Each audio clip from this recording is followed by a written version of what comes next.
Ada sebuah riwayat Bukhari begini Bapak Ibu sekalian. Disebutkan bahwasanya kata Nabi SAW ada orang telah membunuh 99 jiwa. Tertarik, dia bilang saya mau masuk agama kalian. Kata para sahabat, pergi aja langsung ke Nabi. Datanglah dia, syahadat di hadapan Nabi.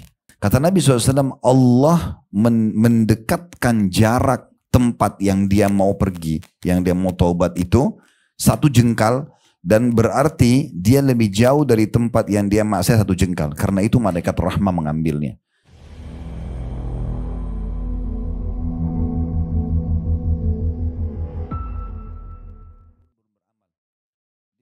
70 tahun seseorang berbuat dosa, bila Allah subhanahu wa ta'ala masih mengilhamkan dalam hatinya merasa bersalah dan mau taubat di umur 71 tahun, maka dengan beberapa menit dia bertaubat sudah cukup untuk buat Allah menghapuskan 70 dosanya.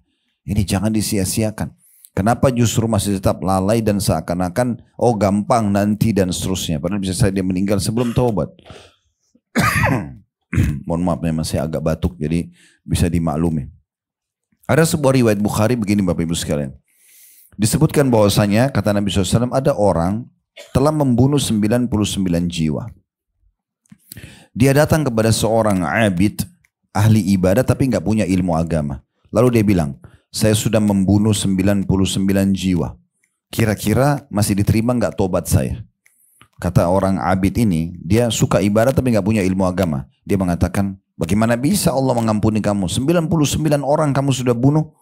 Kata Nabi SAW, karena orang ini sudah kecewa, dibunuh orang itu. Digenapkan 100. Lalu kemudian dia jalan, dia cari, dia ketemu sama seorang alim. Orang yang faham agama. Lalu dia tanya, saya sudah membunuh 100 jiwa. Kira-kira masih Allah terima tobat saya enggak? Kata orang alim tersebut, tentu saja. Allah menerima tobat siapa saja.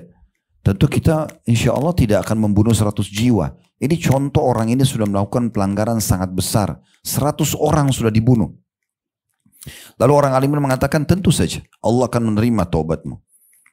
Lalu kata orang alim tersebut, pergilah kamu ke negeri sana. Ditunjuk satu negeri, tapi dalam riwayat ini tidak disebutkan negeri apa. Karena di sana banyak orang-orang soleh. Kamu pergi ke komunitas sana supaya taubatmu sempurna. Ini baru rencana mau ke sana. Belum sempat tiba di sana nanti ceritanya ya. Dan kata orang alim ini, dan jangan kembali ke negerimu, komunitasmu yang awal. Karena itu semuanya ahli maksiat. Maka orang ini bertekad, dia mau ikutin sarannya si alim, dia jalan. Di tengah jalan Bapak Ibu sekalian meninggal dunia. Ajalnya datang. Waktu itu kata Nabi SAW, Allah mengutus 2 malaikat. 1 malaikat pencabut ruh, khusus untuk orang-orang yang jahat. Ya.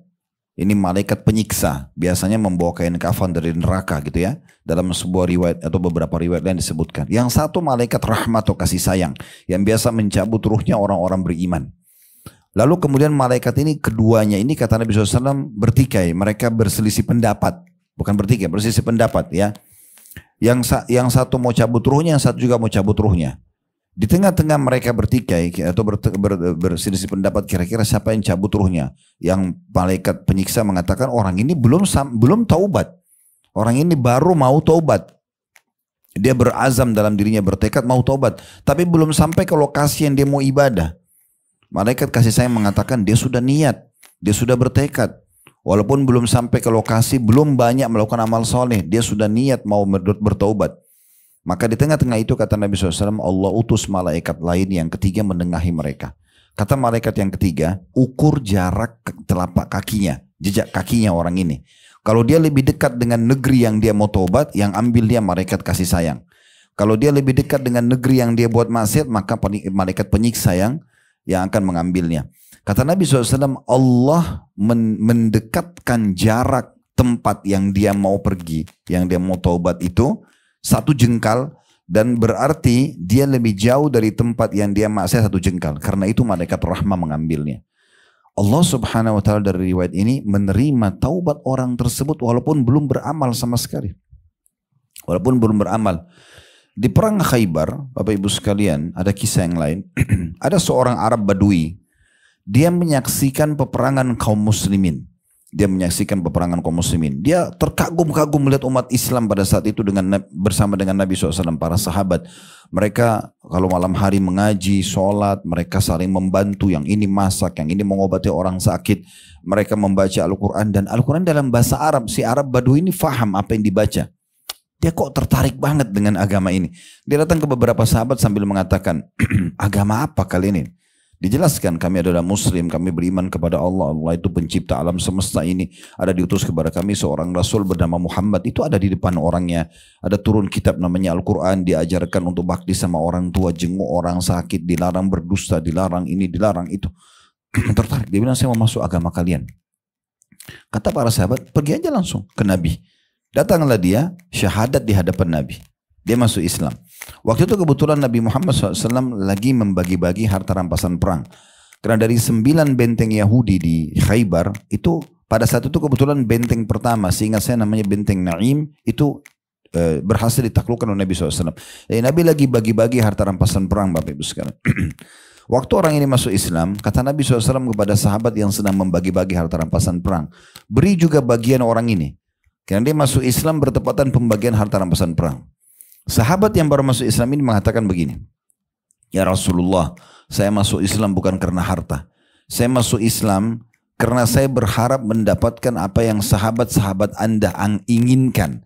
Mereka keluar dari Madinah, mereka cerita kepada saya, datang ke Khaybar supaya mereka terbunuh oleh orang-orang Yahudi, mati syahid, mereka masuk surga. Saya berharap itu.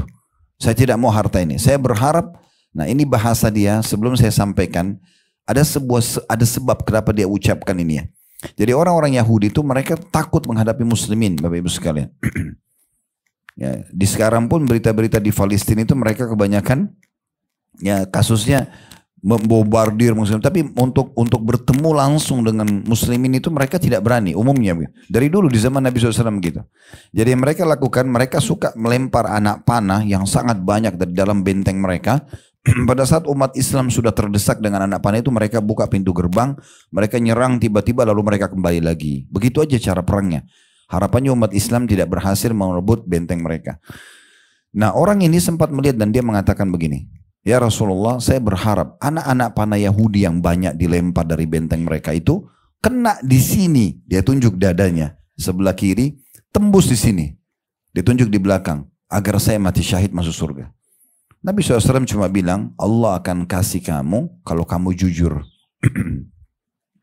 Sebab itu terjadilah penyerangan benteng yang kedua. Mulai orang Yahudi pakai strategi yang sama, lempar anak panah. Subhanallah, orang yang pertama kena anak panah Yahudi, orang yang tadi baru masuk Islam. Dan kena di titik yang dia tunjuk. Pada saat jenazah Nabi SAW lihat, Nabi bilang, bukankah orang ini yang tadi baru masuk Islam? Kata dia, benar ya Rasulullah. Kata Nabi, kata para sahabat, kata Nabi SAW, siapa yang ingin melihat penghuni surga yang belum pernah sujud sekalipun, lihat orang ini. Orang ini masuk Islam, taubat dari kekufurannya, belum sempat sholat, belum sempat segala macam, terus masuk surga. Begitu luar biasanya taubat itu. Ada beberapa ulama di Saudi, betul-betul di saat musim haji mereka tuh sangat gembira, mengungkapkan di khutbah Arafah mereka, mengungkapkan di khutbah mereka di Mina. Itu pada saat melihat muslimin datang dari seluruh penjuru dunia, ada yang sudah sangat beruban, sudah sangat tua pergi haji. Lalu kata mereka apa? Salah satunya cuplikan yang pernah saya dengarkan dari para ulama di ceramah mereka, sungguh benar-benar Allah Azza wa Jal memilih orang-orang ini untuk memasukkan mereka ke dalam surga. Di saat mereka sudah beruban, di saat mereka sudah tua, Allah gerakkan hati mereka dan kaki mereka ya untuk mengeluarkan harta, untuk melangkahkan kaki menuju pergi haji. Yang haji itu akan membersihkan dosa sebagaimana baru lahir dari ibu sendiri, dari rahim ibu. Begitu dalam hadis sahih. Dan juga haji yang mabrur, yang niat, ikhlas dan memang mengikuti tata cara haji yang benar, rukun-rukun dan syaratnya, maka tidak ada balasan kecuali surga. Seakan-akan Allah datangkan mereka di musim haji untuk memberikan mereka itu. Agar mereka dibersihkan dosanya, mereka dimasukkan ke dalam surga. Nah ini semua konsep yang luar biasa. Tentu lebih dahsyat Bapak Ibu sekalian, kalau seseorang itu tidak punya dosa dan dia terus tetap memperbaharui taubatnya. Karena di hari kiamat nanti, orang yang memiliki banyak amal soleh, bahkan memiliki sedikit dosa atau mungkin tidak ada dosanya karena sering bertobat, ini akan banyak bisa menolong orang lain. Biasa dikenal dengan syafaat, ya. Kalau tadi kita berikan gambaran tentang orang yang buat dosa, lalu kalau dia diberikan kesempatan tobat di akhir hidupnya, atau diberikan kesempatan tobat di masa hidupnya, walaupun tidak tua atau belum tua, berarti itu Allah inginkan kebaikan buat dia. Jadi kalau ada orang, dia selalu tutup. Ini pendapatan haram dia nggak mau, ini yang haram nggak mau, ini pergaulan haram dia tidak mau. Pokoknya dia tutup diri, dia jaga diri sampai dia meninggal dunia. Dia sibuk dengan amal saleh. Orang seperti ini, sementara dia juga menjalankan sunnah-sunnah Nabi SAW, diantaranya selalu beristighfar dan bertobat tiap hari kepada Allah. Karena kita mengucapkan astagfirullah wa atubu ilaih tidak harus kalau kita punya dosa. Kita bisa jadikan itu sebagai zikir atau wirid kita harian. Ya. Seperti habis sholat kita baca istighfar 3 kali, misalnya kita membaca istighfar dalam sehari 100 atau 70 sampai 100 kali seperti sunnah Nabi SAW, ini akan menambah tambahan amal soleh kita karena dia tidak digunakan untuk membersihkan dosa, gitu ya. Dia akan menjadi tambahan amal. Nah ini hari kiamat, misal ini contoh angka ini cuma sebagai contoh. Bapak Ibu punya 10.000 pahala dan Bapak Ibu cuma punya 1.000 dosa, misalnya contoh. Angka ini cuma contoh. Tolong jangan dipegangi tapi sebagai contoh. Selisih antara amal soleh Bapak Ibu dengan dosanya 9.000. 9.000 ini nilainya bisa Bapak Ibu gunakan memberikan syafaat pada orang.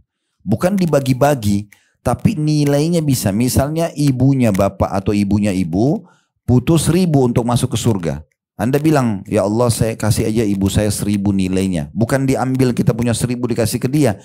Tapi Allah berikan syafaat itu pertolongan tanpa mengurangi hak kita. Tetapi hanya nilainya saja Allah bantu dia. Ayah kita butuh 1.000 kita bantu. Kakek kita butuh 1.000 kita bantu. Kita masih punya kesempatan sampai 9.000. Artinya kalau masing-masing orang yang kita bantu butuh 1.000, kita bisa bantu 9 orang misal. Kata Nabi SAW tentunya ada orang dari umatku yang bisa memberikan syafaat pada hari kiamat lebih banyak daripada jumlah suku Mudhar. Suku Mudhar itu sekarang suku Arab yang paling banyak jumlah warganya gitu ya. Kenapa? Karena banyaknya amal solehnya, sedikitnya dosanya. Karena orang-orang seperti ini sibuk selama hidupnya dengan ketaatan-ketaatan dan selalu menjauhi dosa-dosa. Kalau kita lirik kisah para sahabat, para tabi'in, mereka luar biasa. Setiap hari itu mereka mengontrol sekali dirinya. Bagaimana dalam ketaatan-ketaatan mereka selalu patuh kepada Allah. Dinukil Sa'id bin Musayyib rahimahullah, seorang ulama tabi'in, itu diceritakan oleh murid-muridnya dan orang di sekitar rumahnya, kami menyaksikan Sa'id bin Musayyib 40 tahun tidak pernah ketinggalan takbiratul ihram pertama imam. Jadi imam Allahu Akbar, dia juga Allahu Akbar di masjid 40 tahun. Subuh, duhur, asar, maghrib, isya. Dan dia berkata tentang dirinya, saya tidak pernah selama 40 tahun melihat selain punggungnya imam. Imam depan dia, dia di belakangnya. Saking luar biasa menjaga ibadah tersebut. Begitu juga dengan dia menjaga yang lainnya. Sesuatu yang haram, pendapatan haram, segala macam. Bahkan kadang-kadang hadiah saja dari para raja ditolak sama mereka. Diambil, disedekahin atau dikembalikan. Karena khawatir malah jadi fitnah atau syubhat buat dia. Contoh-contohnya, dan cukup banyak contoh-contoh yang berhubungan dengan masalah ini. Jadi mereka sibuk dengan ketaatan-ketaatan dalam seharian dan mereka meninggalkan yang haram. Orang-orang seperti ini akan banyak sekali manfaatnya buat dia. Derajatnya akan tinggi di surga, kemudian juga bisa banyak memberikan pertolongan buat orang-orang pada hari kiamat nanti.